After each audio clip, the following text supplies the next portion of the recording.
नमस्कार शेतकरी मित्रांनो, तुम्ही जर कापूस उत्पादक शेतकरी असाल आणि तुम्हाला तुमचा कापूस जर शासनाने ठरवलेल्या हमीभाव केंद्राला द्यायचा असेल, CCI कॉटन कॉर्पोरेशन ऑफ इंडियाला घालायचा असेल तर तुम्ही हा व्हिडिओ लक्षपूर्वक ऐका।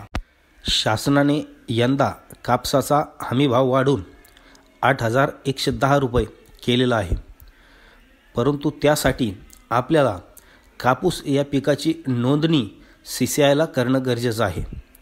शासनाने ही पद्धत सोपी आणि सुरळीत करण्यासाठी आपल्याला एक ॲप उपलब्ध करून दिला आहे, ज्या ॲपचं नाव आहे कपास किसान ॲप। या ॲपवर 1 सप्टेंबर ते 30 सप्टेंबर दरम्यान आपल्याला आपल्या कापूस या पिकाची नोंदणी करणं गरजेचं आहे आणि तरच आपण CCIला आपला कापूस देऊ शकतो। चला तर आपण जाणून घेऊया या ॲपबद्दल आणि त्यामध्ये कापूस या पिकाची नोंदणी कशा पद्धतीने करता येईल याबद्दल। सर्वप्रथम आपण प्ले स्टोअरला जाऊन किसान कपास ॲप हे ॲप डाउनलोड करून घ्यावं, इन्स्टॉल करून घ्यावं। या ॲपवर आल्यानंतर सर्वप्रथम समोर असं दिसल्यानंतर आपला मोबाईल नंबर एंटर करायचा आहे, जो काही असेल तो। त्यानंतर एक OTP येईल, तो OTP तुम्हाला व्हेरीफाय करायचा आहे, व्हेरीफाय OTP म्हणून। आणि OTP व्हेरीफाय झाल्यानंतर लगेच तुमच्या समोर अशा प्रकारचे ऑप्शन या ठिकाणी दिसतील। तर हे ऑप्शन बघितल्यानंतर रजिस्ट्रेशन डिटेलवर आपल्याला जायचं आहे। त्यानंतर रजिस्ट्रेशन नंबर हा कॉलम आपण एम्प्टी ठेवायचा आहे। त्यानंतर सिलेक्ट टायटल दिसेल, त्यावर मिस्टर किंवा मिसेस अशा प्रकारचं नमूद करायचं आहे आणि नंतर शेतकऱ्यांचं नाव म्हणजे फार्मर डिटेल्स, फार्मरचं नाव या ठिकाणी आपल्याला फिल करायचं आहे।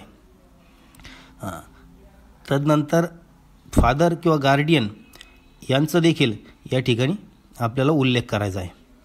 त्यानंतर शेतकरी मेल असेल किंवा फिमेल असेल त्याची माहिती देखील या ठिकाणी भरायची आहे आणि तदनंतर जन्मतारीख जी असेल डेट ऑफ बर्थचं आधारनुसार त्या हिशोबाने या ठिकाणी ती फिल करायची आहे। मग ते साल असेल, तो महिना असेल आणि ती तारीख, अशा पद्धतीने ती फिल करायची आहे। जन्मतारीख टाकल्यानंतर त्या ठिकाणी आपली कास्ट हा कॉलम देखील भरायचा आहे। मग OBC असेल, जनरल असेल, अशा पद्धतीनं। सिलेक्ट कॅटेगरी झाल्यानंतर आधार नंबर या ऑप्शनवर जाऊन आपला आधार नंबर फिल करायचा आहे। त्यानंतर आपला जो रेसिडेंट ॲड्रेस आहे, जो आपला पत्ता आहे, तो पत्ता त्या ठिकाणी फिल करायचा आहे।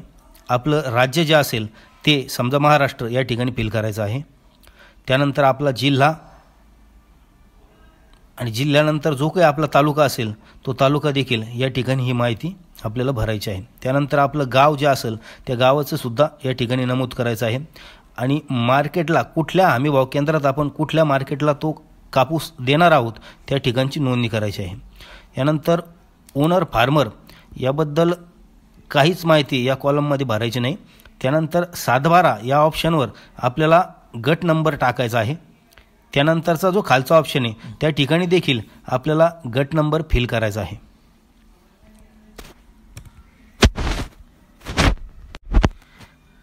गट क्रमांक झाल्यानंतर पुढे खाते क्रमांक, आपल्या 7/12वर जो आपला खाता नंबर असेल तो नंबर या ठिकाणी फिल करायचा आहे।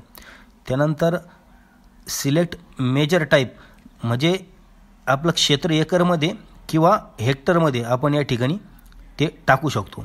मग एकरमध्ये टाका किंवा हेक्टरमध्ये देखील टोटल लँड आपल्याला या ठिकाणी फिल करायची आहे। आणि त्यापैकी खालचा जो ऑप्शन आहे की त्यापैकी कापसाचं जे क्षेत्र असेल, आपण ज्या क्षेत्रावर कापूस लागवड केलेली आहे ते फिल करायचं आहे आणि नंतर खाली देसी कॉटन म्हणून या पर्यायावर देखील क्लिक करायचं आहे आणि त्यासमोर जितके गुंठे असतील त्या हिशोबानं ते टाकायचं आहे। यानंतर तुम्हाला खाली ऑप्शन दिसेल upload Aadhaar and farmer photo. यामध्ये आपलं जे आधार असेल त्या आधारच्या दोनही बाजूचा फोटो घेऊन तो 1 MBच्या आत असावा हे लक्षात ठेवा।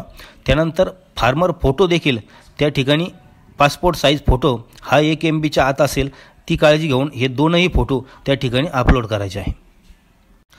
यानंतर खाली अपलोड डॉक्युमेंट म्हणून जो पर्याय असेल त्यामध्ये जाऊन आपल्याला आपला 7/12 आणि जो पीक पेरा असेल तो स्वयंघोषित पीक पेरा याचा फोटो काढायचा. फोटो घेतल्यानंतर PDF त्याची तयार झाली पाहिजे आणि मग PDF तयार करून त्या ठिकाणी ते अपलोड करायचं आहे. ही सगळी प्रक्रिया पूर्ण झाल्यानंतर खाली सबमिशन रजिस्ट्रेशन म्हणून हा अंतिम पर्याय असेल, त्याच्यावर क्लिक करून ते सबमिट करायचं आहे. ते सबमिट झाल्यानंतर रजिस्ट्रेशन सक्सेसफुल असा एक मेसेज तुम्हाला तुमच्या स्क्रीनवर दिसेल. बारकोड वगैरे त्यामध्ये तसा उल्लेख असेल, त्याचा स्क्रीनशॉट वगैरे आपल्याकडं राखीव ठेवायचा आहे, घेऊन ठेवायचा आहे.